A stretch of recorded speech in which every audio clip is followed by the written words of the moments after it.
Hello viewers, வணக்கம். இது AV receiver Tamil. So நம்ம சேனலை வந்து சப்ஸ்கிரைப் பண்ணலான்னா சேனலை வந்து சப்ஸ்கிரைப் பண்ணிக்கோங்க.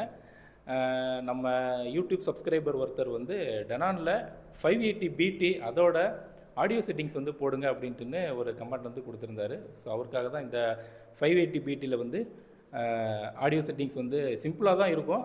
ஸோ இந்த ஆடியோ செட்டிங்ஸ் வந்து நம்ம போடுறோம்.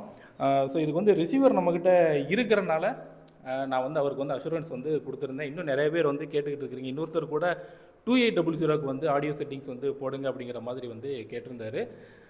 பட் அந்த மாதிரி ரிசீவர் வந்து என்கிட்ட எப்போ வந்து அவைலபிள் வருதோ அந்த டைமில் நான் எல்லா ஏவி ரிசீவருக்கு உண்டான ஒரு ஆடியோ செட்டிங்ஸும் நான் வந்து போடுறேன். ஸோ இப்போதைக்கு நம்ம கையில் 580 பிடி இருக்குது. ஸோ இதை பற்றின ஒரு ஆடியோ செட்டிங்ஸ் தான் நம்ம வந்து பார்க்க போகிறோம்.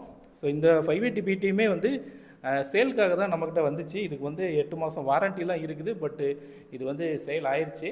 ஸோ அந்த கஸ்டமருக்கு வந்து கொடுக்குறதுக்கு முன்னாடி நம்ம வந்து வீடியோ வந்து போடலாம். அப்படின்னா தான் நீங்கள் வந்து பார்க்குறதுக்கு வந்து இப்போ 580 பிடி ஃபர்தராக யாராட்டும் எடுக்கணும்னு நினைக்கிறவங்க நம்ம வீடியோ பார்த்து பயன்படுவாங்க. ஓகேவா? ஸோ இதுதான் வந்து பார்த்திங்கன்னா நம்மளோட டெமோ ரூமு. யாருக்காச்சும் மதுரை பக்கத்தில் இருக்கிறவங்க யாருக்காச்சும் டெமோ தேவைப்பட்டுச்சுனாலும் தாராளமாக என்னை வந்து கான்டாக்ட் பண்ணிக்கோங்க. என்னோட நம்பர் வந்து பார்த்திங்கன்னா 9842019877. அதோடு மட்டும் இல்லாமல் ஏவிஆர் சேல்ஸ் அண்ட் சர்வீஸ் வந்து நம்ம பண்ணிக்கிட்டு இருக்கிறோம். ஏவிஆர் தேவைப்பட்டுச்சுனாலும் நீங்கள் தாராளமாக நம்ம வந்து கான்டாக்ட் பண்ணிக்கலாம். இப்போ இதில் இவ்வளோ தான் வந்து கொடுத்துருக்குறாங்க. Audio, video, inputs, speakers, general இவ்வளோ தான் வந்து செட்டப்பில் வந்து கொடுத்துருக்குறாங்க. ஃபஸ்ட்டு நம்ம ஆடியோவில் பார்க்கலாம் என்ன இருக்குது அப்படின்ட்டுன்னு.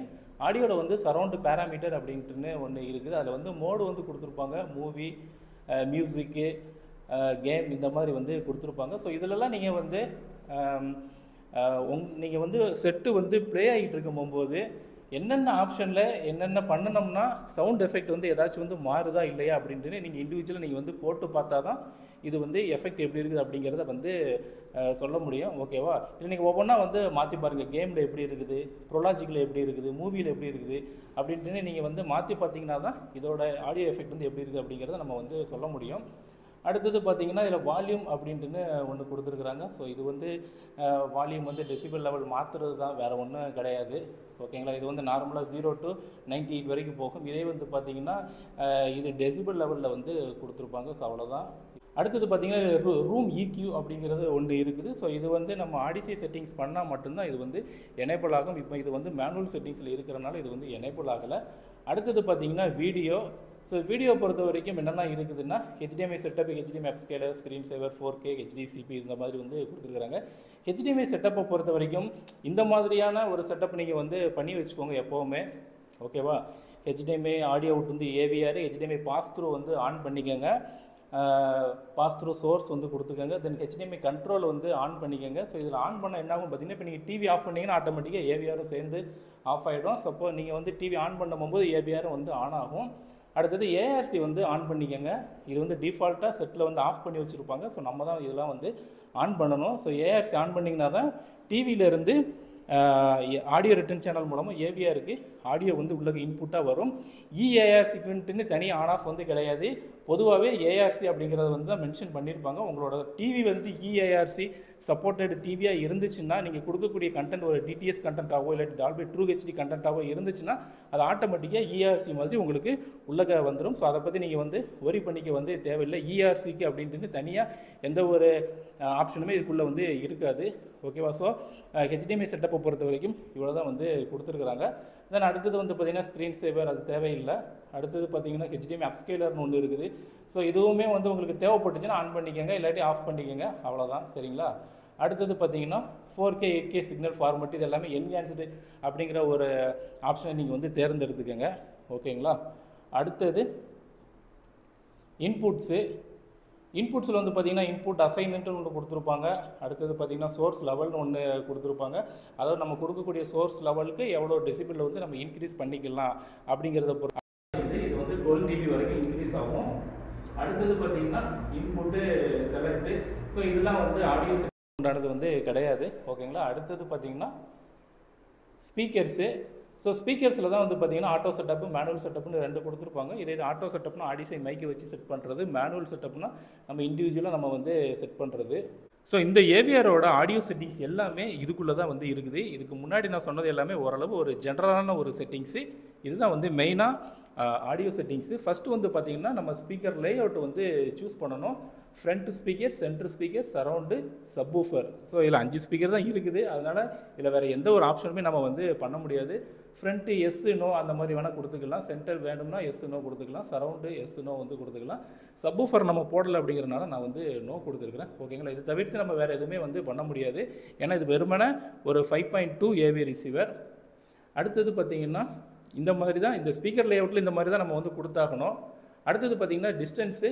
ஸோ இந்த டிஸ்டன்ஸ் வந்து பார்த்திங்கன்னா இது டிஃபால்ட்டாக வந்து இருக்குது. டிஸ்டன்ஸ் வந்து எப்படி நீங்கள் செட் பண்ணணும் அப்படின்னு பார்த்தீங்கன்னா, நீங்கள் உட்காந்துருக்கக்கூடிய லிசனிங் ஏரியாவிலேருந்து ஒவ்வொரு ஸ்பீக்கரும் எவ்வளவு டிஸ்டன்ஸில் இருக்குது அப்படிங்கிறத நீங்கள் மேனுவலாக ஒரு டேப்பை வச்சு அளந்து இந்த டிஸ்டன்ஸில் நீங்கள் வந்து ஃபீட் பண்ணிக்கோங்க. ஓகேங்களா. மேக்ஸிமம் இது வந்து 16 அடி ஹால்னால் ஒரு 13 அடி டிஸ்டன்ஸில் வரும். இதே இது 20 அடி ஹால்னால் ஒரு 17 அடி 18 அடி டிஸ்டன்ஸ் வந்து இருக்கிற மாதிரி நம்ம வந்து செட் பண்ணுற மாதிரி இருக்கும். ஓகேங்களா. இதுதான் வந்து டிஸ்டன்ஸ். இது எதுக்காக அப்படின்னு பார்த்தீங்கன்னா, அப்படின்னா தான் ஏவிஆருக்கு ஒவ்வொரு ஸ்பீக்கரும் எவ்வளோ டிஸ்டன்ஸில் இருக்குது அப்படிங்கிறது ஏவிஆருக்கு வந்து தெரிய வரும். இந்த டிஸ்டன்ஸ் வந்து ப்ராப்பராக நம்ம ஃபீட் பண்ணால் மட்டும்தான்.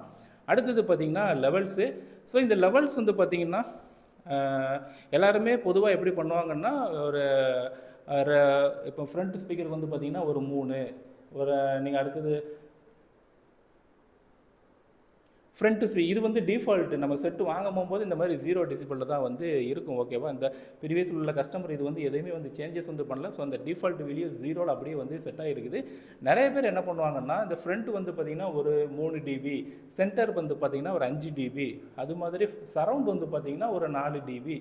ஸோ அந்த மாதிரி வந்து ஒரு மனக்கணக்காக வந்து போடுவாங்க.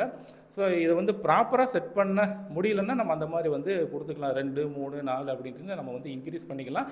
இதை ப்ராப்பராக எப்படி செட் பண்ணணும்னா, அதுக்கு சவுண்டு ப்ரெஷர் லெவல் மீட்டர் அப்படிங்கிறது ஒன்று வேணும். அதை வச்சு தான் நம்ம இந்த ஒவ்வொரு ஸ்பீக்கரும் 75 டெசிபல் ரீச் பண்ணுற லெவலுக்கு இது நம்ம வந்து இன்க்ரீஸ் பண்ணிக்கிட்டே இருக்கணும்.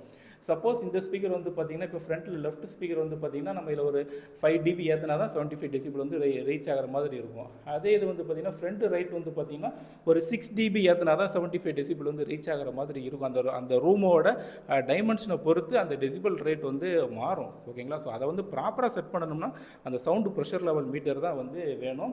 ஸோ இது நிறைய பேர் என்கிட்டே கேட்பாங்க என்ன கொடுக்கணும் அப்படின்ட்டுன்னு. இது வந்து நம்ம மனசால் வந்து எதுவுமே வந்து கொடுக்க முடியாது. அந்த ப்ரெஷர் லெவல் மீட்டர் தான் வேணும். அடுத்தது வந்து பார்த்திங்கன்னா கிராஸ் ஓவர். ஸோ இந்த கிராஸ் ஓவர் வந்து பார்த்திங்கன்னா நிறைய பேர் என்ன நினச்சிட்டு இருக்கிறாங்கன்னா, கிராஸ் ஓவர் வந்து கரெக்டாக செட் பண்ணால் தான் சவுண்டு கிளாரிட்டி வந்து நல்லா ஒரு கிளாரிட்டியாக கிடைக்கும் அப்படிங்கிற மாதிரி வந்து நினச்சிட்டு இருக்கிறாங்க. ஸோ இந்த கிராஸ் ஓவர் நம்ம வந்து கூட்டி குறைக்கிறனால சவுண்டு கிளாரிட்டி வந்து இன்க்ரீஸ் ஆகாது. அந்த பாஸோட தன்மை தான் கூடி குறையும். நீங்கள் சப்போஸ் கிராஸ் ஓவரை குறைச்சிங்கன்னா ஒரு 70, 80 அப்படிங்கிற ரேஞ்சுக்கு நீங்கள் குறைச்சிங்கன்னா ஸ்பீக்கரோட பாஸோட லெவல் வந்து இன்க்ரீஸ் ஆகும். பேஸ் வந்து நல்லா கிடைக்கும். இதே நீங்கள் வந்து ஒரு 150, 180 அப்படின்னு செட் பண்ணிங்கன்னா அந்த பேஸ் வந்து ஸ்பீக்கருக்கு வந்து வராது. ஸோ அந்த பர்பஸ்க்காக மட்டும்தான் அந்த கிராஸ் ஓவரோட வேலை.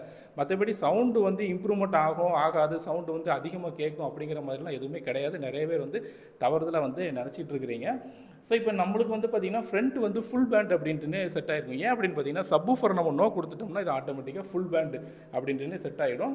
தென் சென்டர் பார்த்திங்கன்னா நான் 110, சரௌண்டு பார்த்திங்கன்னா 120 வந்து கொடுத்துருக்குறேன். எனக்கு வந்து பாஸ் உள்ளக்கு அவ்வளோவா வர வேண்டாம் அப்படிங்கிறனால தான் நான் இந்த மாதிரி 110, 120, 120 அப்படின்ட்டு கொடுத்துருக்குறேன். சப்போஸ் நீங்கள் உங்கள் வீட்டில் ஒரு டவர் ஸ்பீக்கர் வச்சுருக்கீங்கன்னா நீங்கள் வந்து கொஞ்சம் குறைச்சி வச்சுக்கலாம். ஒரு 80, 90 அந்த ரேஞ்சு நீங்கள் வந்து செட் பண்ணிக்கலாம். ஓகேவா. ஸோ கிராஸ் ஓவரோட வேலை வந்து பார்த்திங்கன்னா எந்த ஃப்ரீக்குவன்சிக்கு அதிகமாக ஸ்பீக்கருக்குள்ளே போகணும் அப்படிங்கிறது தான் கிராஸ் ஓவரோட வேலை. இப்போ சென்டர் 110ன்னா 110க்கு மேலே உள்ள ஃப்ரீக்குவன்சி மட்டும்தான் சென்டர் ஸ்பீக்கருக்கு வரும். ஸோ அந்த மாதிரியான அர்த்தம். ஓகேவா. அடுத்தது வந்து பார்த்திங்கன்னா அட்வான்ஸ்டு செட்டப்பு. இதில் வந்து சப்வூஃபரோட கிராஸ் ஓவர் வந்து கொடுத்துருப்பாங்க. இந்த கிராஸ் ஓவர் வந்து 120 நீங்கள் வந்து செட் பண்ணிக்கலாம். அப்படி இல்லைன்னா 100 செட் பண்ணிக்கலாம், 110 வந்து செட் பண்ணிக்கலாம். ஓகேங்களா. ஸோ இப்போ 120 செட் ஆகிருக்குதா. இதுக்கு என்ன அர்த்தம் அப்படின்னு பார்த்தீங்கன்னா 120க்கு பிலோ இருக்கக்கூடிய ஃப்ரீக்குவன்சி மட்டும்தான் சப்வூஃபர் வந்து ப்ளே பண்ணும். 120க்கு அபோவ் வரக்கூடிய ஃப்ரீக்குவன்சியை எதுவுமே இது வந்து எடுக்காது. ஓகேங்களா. இது வந்து லோ பாஸ் ஃபில்டர் அப்படின்ட்டுன்னு சொல்லுவோம். ஸ்பீக்கரில் உள்ளது வந்து பார்த்திங்கன்னா ஹை பாஸ் ஃபில்டர் அப்படின்ட்டுன்னு சொல்லுவோம். அது வந்து ஹை ஃப்ரீக்குவன்சியை மட்டும்தான் எடுக்கும் அந்த கிராஸ் ஓவர். இந்த கிராஸ் ஓவர் வந்து பார்த்திங்கன்னா லோ ஃப்ரீக்குவன்சி வரைக்கும் தான் எடுக்கும். ஓகேங்களா. அதனால் இதை வந்து லோ பாஸ் ஃபில்டர் அப்படின்ட்டுன்னு சொல்லுவோம். ஸோ இப்போ 580 BTயோட ஒரு ஆடியோ செட்டிங்ஸ் வந்து பார்த்திங்கன்னா இவ்வளோ தான். ஸோ உங்களோட ஏவிஆரில் எந்த மாதிரி ஒரு செட்டப் வந்து பண்ணியிருக்கீங்க அப்படிங்கிறது நீங்களுமே நம்ம வீடியோ வந்து பார்த்து தெரிஞ்சுக்கோங்க. இந்த வீடியோ பிடிச்சிருந்துச்சின்னா கமெண்ட்டில் வந்து சொல்லுங்கள். வீடியோ பிடிச்சாலும் லைக் பண்ணுங்கள், நம்ம சேனலையும் வந்து சப்ஸ்கிரைப் பண்ணிக்கோங்க. ஸோ இதுதான் வந்து பார்த்திங்கன்னா நம்மளோட டெமோ ரூமு. யாருக்காச்சும் மதுரை பக்கத்தில் இருக்கிறவங்க யாருக்காச்சும் டெமோ தேவைப்பட்டுச்சுனாலும் தாராளமாக என்னை வந்து கான்டாக்ட் பண்ணிக்கோங்க. என்னோட நம்பர் வந்து பார்த்திங்கன்னா 9842019877. அதோடு மட்டும் இல்லாமல் ஏவிஆர் சேல்ஸ் அண்ட் சர்வீஸ் வந்து நம்ம பண்ணிக்கிட்டு இருக்கிறோம். ஏவிஆர் தேவைப்பட்டுச்சுனாலும் நீங்கள் தாராளமாக நம்மளை வந்து கான்டாக்ட் பண்ணிக்கலாம். ஓகே வியூவர்ஸ், மீண்டும் அடுத்த வீடியோவில் சந்திக்கலாம். தேங்க்யூ.